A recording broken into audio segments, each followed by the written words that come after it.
Hello there, my name's Kobe LaCapra, and as many of you will soon find out, I'm a huge fan of Star Wars. And today I want to teach you how to build and use a lightsaber. Because a lot of people have actually seen the movies, but have absolutely no clue what entails building, construction, and how to obtain a lightsaber. I will be teaching you how all Jedi build different types of lightsabers, and I will also explain the styles of combat they use with their lightsaber. A lightsaber is not to be taken lightly, however. There are many dangers of not only using the lightsaber, but also building it. So hold close to the Force and your limbs, and we'll get started. First things first, before you can use a lightsaber, it must be built, right? It all starts first with a crystal. For a Jedi Knight, a saber crystal is a rite of passage, but it's not as easy as just picking the crystal. The crystal also picks you. A Jedi must make a long journey with all the other Padawans to a planet known as Ilum. It's a frostbitten world with deep caves, and they're all filled with crystals, but they each have their own dangers of obtaining them. The crystal itself is known as a kyber crystal, and once found, this is the main thing found in the lightsaber. It's the power source, everything. The Jedi must then construct the lightsaber, which if done wrong can actually be extremely fatal. This again, though, is another test for the youngling itself. It is a test of patience, as well as faith in themselves and their weapon. The blade itself is formed from a powerful beam of energy that emits from the crystal through multiple circuits and energizers, and is focused through the top of the lightsaber, the top of the hilt, and will emit either a blue or a green blade, depending on the Jedi itself.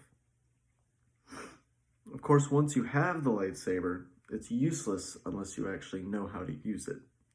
Luckily, the Jedi have 7 different forms of combat to help you not chop off your own hand or other body parts. Let's start with the oldest and most basic form of combat. This is known as Shicho. This form is the first form and first thing taught to all younglings and Padawans brought to the Jedi Order. It's mainly for defense and was developed by the very first Jedi. It's pretty basic. That's all it is. Mainly just basic defense stances and basic offensive stances. Next, we have Form 2, which is known as Makashi. This form is known as the contention form, and is for straight lightsaber to lightsaber combat. It is used both offensively and defensively. It uses balance and complicated footwork to confuse and outmove your enemy. So this form is kind of like fencing in real life. That's actually what it was based on. Count Dooku, the Sith Lord, actually is a master of this form. This is what he uses. Form 3 is known as Surisu, also called the Way of the Minot. This is a Jedi's favorite form because it is practically all defensive. It allows a lightsaber wielder to defend and block from all sides. So great for blocking blaster bolts, lightsaber strikes, you name it. It can defend against all of them. Form 4 is known as Otaru. This form is the most aggressive form and relies on the user to do complex acrobatics and is the best for one-on-one combat. The main users of this form are usually Sith. Otaru requires its user to be extremely one with the Force, so it can help move them freely and skillfully without fear. Yoda is a big practitioner of this form, as you saw in like the 3rd movie where he's just jumping around like a wild maniac. Form 5 is called Shien and Djinn So.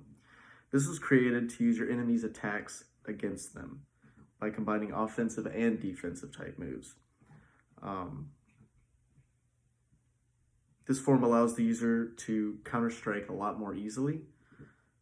Bigger Jedi actually use this form because it uses less acrobatics and flipping around and doing crazy things than other forms. So you can see like just bigger stature Jedi using this form.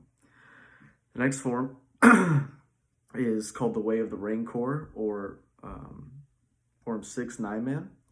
This is a form that most of the previous forms It's basically a combination of all the different forms, so like the best of all of them. But this one actually includes more force abilities, so like force push, force pull, Sith lightning, you name it. It just incorporates it into the forms. And then last but certainly not least, we have form 7, also known as Juyo, or also known as Vaipad. This is known as the most aggressive form out of all of them. It's only really used by dark side users because it has a lot of acrobatics and just random motions and strikes because it's just fueled by rage and anger. It's, again, very random with its moves. Most practitioners are dark side, however, Mace Windu, which everyone knows and loves with the purple lightsaber, actually developed his own version of Juyo called Vaipad that only he can use that allows him to use the same type but not fall into the dark side. So he's the only one that has actually used that form. I know what you're all thinking right now. Wow, this guy is a huge nerd. I already know this. But I thank you all for listening to this speech, and hopefully you've learned a little thing or two about lightsabers. Today we've discussed how to build a lightsaber and use it. As I have explained, I love Star Wars and how in-depth and beautiful the fictional world is. I thank you all for letting me share this amazing world with you today.